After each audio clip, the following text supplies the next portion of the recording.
Olá, glória a Deus, aleluia. Tudo bom? Tudo jóia? Tudo em paz? Prontos para mais um episódio da nossa série de Fundamentos Cristãos? Estamos chegando ao fim da nossa série, só faltam 2 episódios, 2 vídeos, e eu espero que esteja sendo uma bênção para vocês. Eu espero que essa série esteja sendo abençoada, esteja trazendo para vocês conhecimento, mais intimidade com a palavra de Deus, mais entendimento de como é o fundamento, o alicerce da fé cristã e a preparação para a caminhada ao lado de Cristo. Amém? Só para fazer uma recapitulação, nós tivemos no primeiro episódio uma introdução sobre o que são os fundamentos, o que é um fundamento, né? Depois nós tivemos o vídeo falando sobre o propósito eterno de Deus. Tivemos um outro falando sobre o reino de Deus. Mais um falando sobre a vida e a obra de Jesus. Outro vídeo falando sobre Jesus Cristo é o Senhor. E tivemos 3 vídeos falando sobre a porta do reino de Deus. O primeiro nós falamos sobre arrependimento. O segundo sobre o batismo nas águas, e o terceiro falando sobre o batismo do Espírito Santo, ou o dom do Espírito Santo. E depois, o último vídeo que nós fizemos foi sobre a salvação. Hoje, nós vamos falar sobre discípulo. O que é um discípulo? O que é ser um discípulo? O que Jesus fez com os seus discípulos, como que ele tratou com os seus discípulos. E é isso que nós vamos ver nesse episódio de hoje, amém? Jesus não apenas informou e ensinou, Jesus formou discípulos. A igreja do Senhor Jesus é composta de discípulos. Todos nós que fazemos parte da igreja de Cristo, nós somos discípulos de Cristo. Nós aprendemos de Cristo, nós fazemos o que Cristo manda. Nós andamos com Cristo, nós abrimos mão da nossa vida, da nossa vontade, daquilo que nós queremos para fazer parte e aprender de Cristo, para fazer parte do corpo de Cristo. Então todos nós somos discípulos. Jesus sempre teve uma multidão ao seu redor. Sempre, Jesus, aonde ele ia, tinha uma multidão ao seu redor. Mas ele não se iludia com a multidão. Ele não ficava soberbo porque tinha muita gente em volta dele. Hoje em dia nós vemos muitas igrejas que falam: não, eu tenho 1.000 membros, eu tenho 2.000 membros, eu tenho 4 igrejas. Não. Jesus alimentou de uma vez só 5.000 homens, sem contar mulheres e crianças. Depois ele alimentou novamente, parece que, se não me falha a memória, 3.000 homens, sem contar mulheres e crianças também. Mas Jesus não se iludia com isso. A multidão vem e vai. O povo vem e vai. Eu gosto muito de uma definição que o pastor Cláudio Duarte fala. Ele fala que a igreja, as igrejas como instituição, parede, prédio, elas são agências do reino, como se fossem agências bancárias. Ele compara também as igrejas como se fosse um grande ônibus, e os pastores são os motoristas. E você para nas estações aonde é solicitado, pessoas descem, pessoas sobem, membros entram, membros vão embora. É uma agência do reino, o reino todo. As pessoas podem ir e vir para onde quiserem, desde que não saiam do reino, desde que não deixem o reino. Essa é a visão que nós temos que ter de igreja. Não importa onde você congrega, não importa onde você vai, o que importa é que você esteja no reino de Deus. Jesus se dedicou a um grupo pequeno de pessoas. Ele andava com a multidão andava ao redor dele, mas ele tinha um grupo pequeno de pessoas próximas a ele que estavam dispostos a tudo por ele. Esses são os discípulos. São aqueles que estavam dispostos, inclusive, a morrer por ele, a lutar por ele, a brigar por ele. Jesus procurou enraizar neles a visão do Pai, de Deus, e fez dos discípulos pessoas capazes de dar continuidade à sua obra. Isso é um discípulo. É aquele que vai dar continuidade ao legado que você está passando, aquilo que você está ensinando. Através de um relacionamento intenso com o Mestre, os discípulos aprenderam tudo e aplicaram da mesma maneira à igreja. Nós não vamos encontrar na Bíblia as palavras membro de igreja, não existe. Nem evangélico também não existe, como referência aos cristãos, mas sim discípulos. Sempre que a igreja estava reunida, ali estavam reunidos os discípulos de Jesus. Mesmo antes de Jesus, a Bíblia já nos mostrava pessoas que tinham um relacionamento de discípulo. Foi o caso de Moisés e Josué. Foi o caso de Elias com Eliseu. As pessoas ensinavam umas às outras, né? As pessoas, elas passavam o seu conhecimento para que a outra pessoa desse continuidade à sua obra. No livro de Isaías, no capítulo 50, no versículo 4, a gente lê assim: O Senhor Deus me deu a língua dos instruídos para que eu saiba sustentar com uma palavra o que está cansado. Ele desperta-me todas as manhãs, desperta-me o ouvido para que eu ouça como um discípulo, para que eu aprenda como um discípulo. O que é um discípulo? Discípulo é aquele que crê em tudo que Cristo disse e faz tudo que Cristo manda. Nós acreditamos em tudo que Cristo falou e nós fazemos tudo que Cristo manda que a gente faça. Aquele que creu, ou seja, aquele que acreditou, se arrependeu, que foi batizado e recebeu o dom do Espírito Santo, a Bíblia chama de discípulo.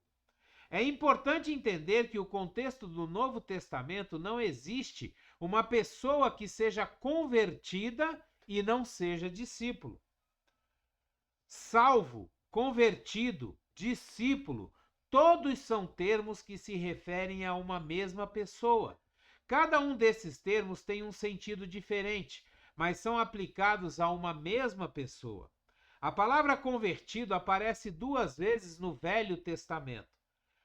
A palavra crente aparece 15 vezes no Novo Testamento. A palavra discípulo aparece 3 vezes no Velho Testamento e 258 vezes no Novo Testamento. Evangélico não aparece em lugar nenhum. Essa palavra está carregada de má fama. Você já viu como a palavra evangélico, hoje em dia, ela se tornou uma palavra até pejorativa? Antigamente não. Antigamente você dizia que era evangélico, as pessoas confiavam em você, você tinha crédito, as pessoas acreditavam naquilo que você faz, naquilo que você demonstra. Mas com o passar do tempo, esse termo evangélico ele foi ficando, foi perdendo a sua credibilidade por causa dos pastores que são corruptos, que envergonham o nome de Deus, por causa dos crentes mesmo, que se dizem evangélicos, mas não têm testemunho de vida, não têm caráter, não demonstram o Espírito Santo e Jesus que habita neles. Então o termo evangélico ele ficou mal afamado, ele ficou um termo pejorativo, ele ficou um termo que não é muito legal você ser chamado de evangélico. Salvo é todo aquele que foi libertado do poder e da condenação do pecado. Convertido é o que mudou de atitude e mentalidade. É aquele que teve um verdadeiro arrependimento. É aquele que viu que estava no caminho errado, virou totalmente, radicalmente, mudou o sentido da sua vida, mudou de atitude e mudou a sua caminhada, a sua forma de caminhar diante da vida. Discípulo é o seguidor, é o praticante dos ensinos do mestre, é o submisso. E crente é aquele que crê. Lembrando, eu gosto sempre de falar isso, crente até o diabo é. O diabo crê e treme, porque ele estava lá quando a Bíblia foi escrita, ele estava lá quando Deus formou todo mundo. O diabo era um anjo de Deus, nós não podemos esquecer isso. O diabo era o querubim do louvor. O diabo era braço direito de Deus. Nós não podemos esquecer isso jamais. Tudo aquilo que foi feito, em todo o processo, o diabo estava lá, viu e sabe. O diabo sabe que o tempo dele está acabando. O diabo sabe que ele está condenado. O diabo sabe que Jesus o venceu na cruz. No momento em que Jesus venceu a morte, ele venceu também Satanás. É comum encontrarmos pessoas que se dizem convertidas, creem sinceramente que são salvas, mas se você perguntar se elas desejam se submeter e obedecer a Cristo em tudo, elas vão dizer: não, ainda não. Talvez um dia eu me consagre totalmente. Não, quando eu me aposentar, eu vou me dedicar inteiramente à obra de Deus. Não, quando eu ficar mais velho, hoje eu sou muito jovem, deixa eu aproveitar a vida. Quando eu ficar mais velho, aí eu me converto a Deus. Você sabe qual é o problema disso? É que você pode morrer hoje à noite. Você pode morrer amanhã. Pode ser que o tempo da velhice, que o tempo da aposentadoria não chegue para você. E aí, meu querido, minha querida, o tempo de decidir acabou. Você já tomou a sua decisão. E aí, como que vai ser? Isso é uma grande contradição, pois como alguém pode se considerar salvo ou convertido se ainda não se entregou totalmente e incondicionalmente a Jesus Cristo, para viver em total obediência a Ele, renunciando a tudo quanto tem e até sua própria vida? Um convertido é mais do que um crente. Um convertido é um discípulo.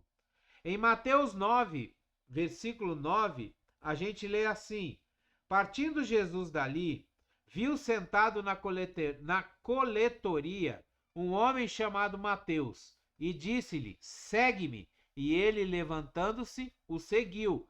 Entregou-se completamente, largou tudo o que estava fazendo e seguiu. Mateus capítulo 7, versículo 21 diz assim: nem todo aquele que me diz Senhor, Senhor, entrará no reino dos céus, mas aquele que faz a vontade do meu Pai, que está nos céus, é que vai entrar no reino dos céus. É necessário obedecer, fazer a vontade do Pai. Isso não significa que temos que ser perfeitos para seguir a Jesus, mas sim que devemos nos colocar totalmente sob o seu governo e obedecê-lo. Existe hoje em meio à igreja um espírito de falsa profecia, semelhante ao que havia em Israel nos tempos de Jeremias, quando o povo estava sob condenação de Deus por causa da sua rebelião. E os falsos profetas diziam que todos estavam em paz com Deus, levando o povo ao auto-engano.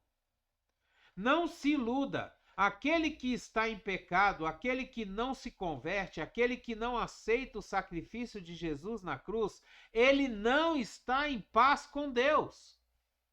Não se iluda.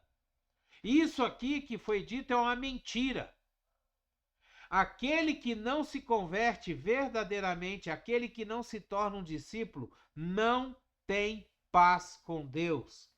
Jeremias, no capítulo 6, versículo 15, nós lemos assim: também se ocupam em curar superficialmente a ferida do meu povo, dizendo paz, paz, quando não há paz.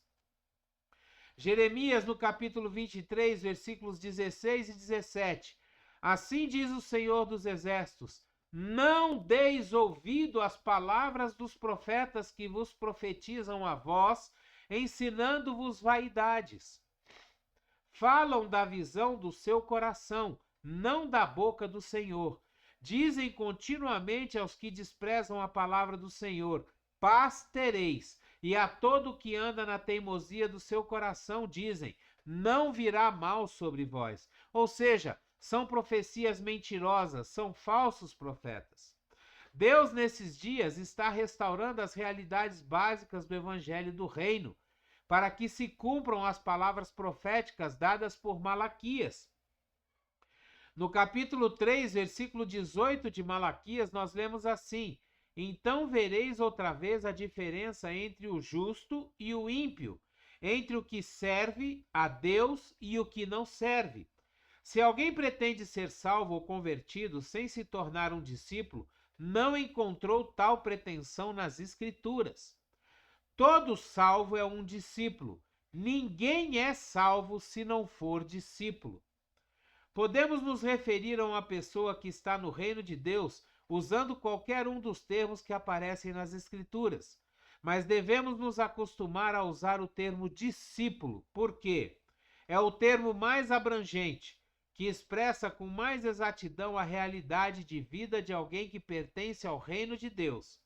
É o termo que Jesus, os apóstolos e os nossos primeiros irmãos escolheram: serem chamados de discípulos.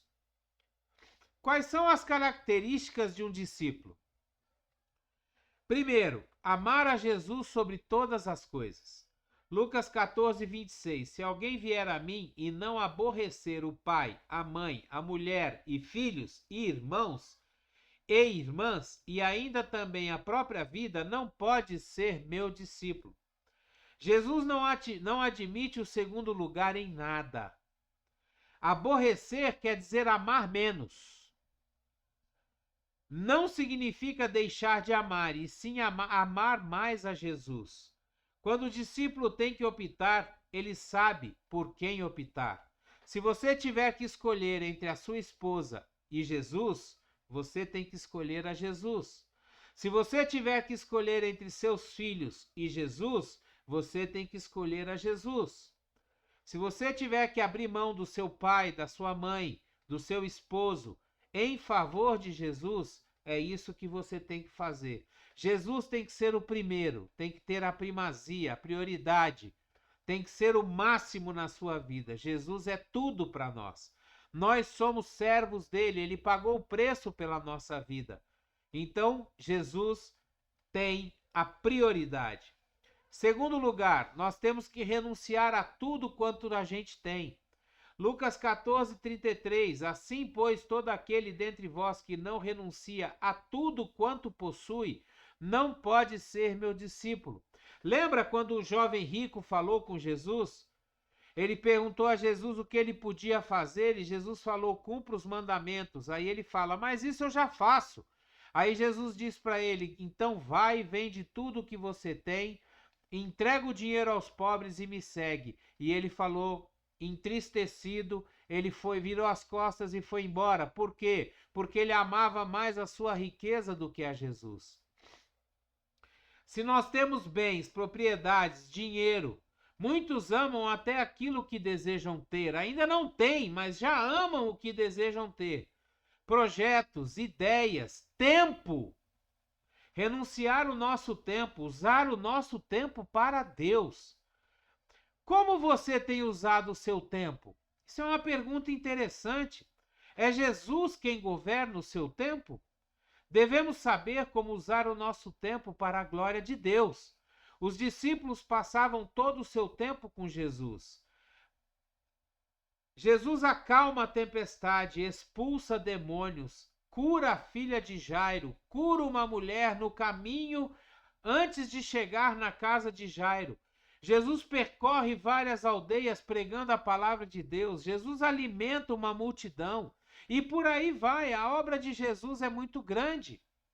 E os discípulos davam prioridade a acompanhar e aprender de Jesus. Jesus, em 4 dias, os discípulos quase não dormiram, não comeram, atravessaram o mar e andaram a pé cerca de 100 quilômetros. Nesses 4 dias em que Jesus fez esses milagres, os discípulos praticamente não dormiram, não comeram, atravessaram o mar e andaram a pé cerca de 100 quilômetros.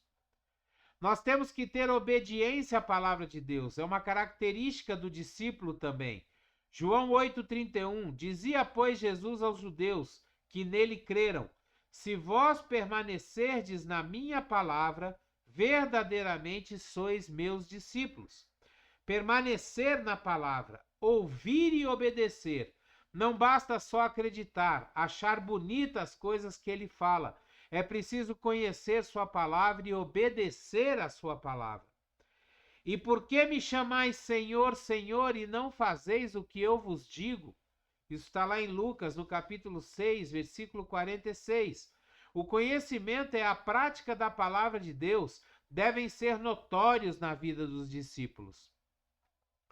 Quarta característica do discípulo é amar como Jesus amou. João 13, nos versículos 34 e 35. Um novo mandamento vos dou, que vos amei uns aos outros, assim como eu vos amei a vós. Que também vós vos ameis uns aos outros. Nisso conhecerão todos que sois meus discípulos, se tiverdes amor uns com os outros. Amar com o amor de Jesus. Amar com amor ágape. O que é amor ágape? É o amor incondicional. É o amor que não espera retorno. Amar os irmãos. Amar os inimigos. Amar o próximo. Amor deve ser a nossa principal motivação. Expressar o amor de Jesus através de nossas atitudes. Prática e não sentimento. Amar uma pessoa é negar a si mesmo em favor dela. Isso está lá em 1 João, no capítulo 3, versículo 16. Em Efésios 2, versículo 9, não por obras. Efésios 2, versículo 10, criados em Cristo Jesus para boas obras. Assim é que nós conhecemos os que são discípulos de Jesus. Se eu sou discípulo, eu amo. Se eu amo, eu sou discípulo. A quinta característica é multiplicar a vida de Jesus. João 15, versículos 7 e 8. Se vós permaneceres em mim e as minhas palavras permanecerem em vós, pedi o que quiserdes e vos será feito. Nisso é glorificado meu Pai, que deis muito fruto e assim sereis meus discípulos. Dar frutos, reproduzir a vida de Jesus primeiramente em nós, depois nas outras pessoas. Não é o fruto do Espírito, é ganhar discípulos para Cristo. Veja bem, nós não estamos falando aqui do fruto do Espírito. Aqui nós estamos falando, o fruto que aqui está se referindo são as pessoas que nós levamos a Cristo através da nossa vida, através da nossa pregação, através das nossas atitudes e do nosso testemunho. João capítulo 15, versículo 16. Vós não me escolhestes a mim, mas eu vos escolhi a vós, e vos designei para que vades e deis frutos, e o vosso fruto permaneça, a fim de que tudo quanto pedides ao Pai em meu nome, ele vos-lo conceda. O fruto é o resultado de estarmos na videira. O discípulo permanece em Jesus.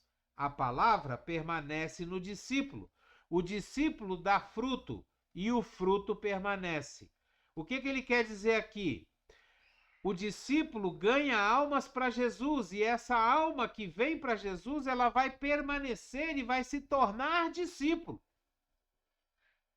Então esses são os frutos.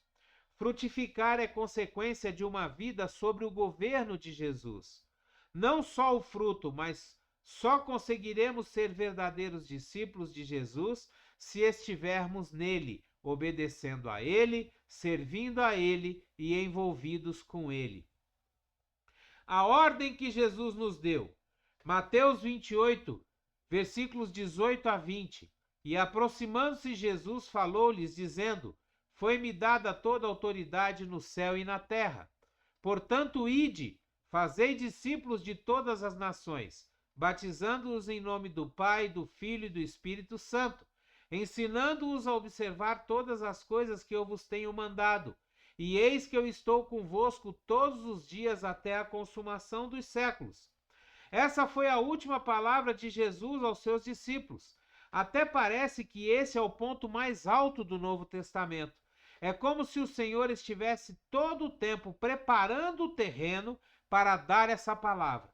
Depois de fazer tudo o que o Pai lhe encomendara, finalmente o Senhor podia dar essa ordem: fazer discípulos de todas as nações. Podemos negligenciar esse mandamento? Não! Podemos fazê-lo de qualquer jeito ou de maneira que acharmos melhor? Não! Devemos buscar com toda a diligência e procurar entender bem. O Senhor ressuscitado nos deu uma ordem e devemos cumpri-la à risca. O Senhor não nos mandou juntar gente para fazer reuniões. As reuniões são importantes, assim como a cura dos enfermos. Os sermões têm o seu lugar e certamente devemos cantar e louvar. Contudo, é fundamental fazer discípulos. A não ser que isso seja bem entendido, todas as outras coisas importantes serão a casca de uma fruta oca. Serão um amontoado de atividades sem propósito e sem valor eterno. Que Deus crie em nós o coração de um verdadeiro discípulo, um coração voltado para o Senhor, liberto, disposto a obedecer, nos capacitando a viver a vida de Jesus e reproduzi-la em todas as pessoas que estão à nossa volta. Seja discípulo e faça discípulo. Glória a Deus! Aleluia! Que bênção essa palavra! Ser discípulo, aprender de Jesus, esperar ser ensinado por Jesus, pelo Espírito Santo e fazer discípulos, passar para as pessoas aquilo que nós aprendemos. Glória a Deus! Aleluia! Dê o seu like, dê o seu gostei, dê o seu joinha. Se você puder e quiser, assine o nosso canal. Seja um missionário de Deus. Pegue essa palavra e envie para todos os seus contatos, poste nas suas redes sociais. Seja você uma bênção em nome de Jesus. Faça discípulos. Amém? Que a graça e a paz do nosso Senhor Jesus Cristo, o grandioso e infinito amor do Pai, a comunhão e as doces consolações do Espírito Santo estejam sobre você, sua casa, sua família, por onde quer que você vá, aonde quer que você passe, que você leve a palavra de Deus, que você testemunhe das coisas de Deus e que você faça discípulos para Jesus, em nome de Jesus. Amém? Abreijos para você e até o próximo vídeo.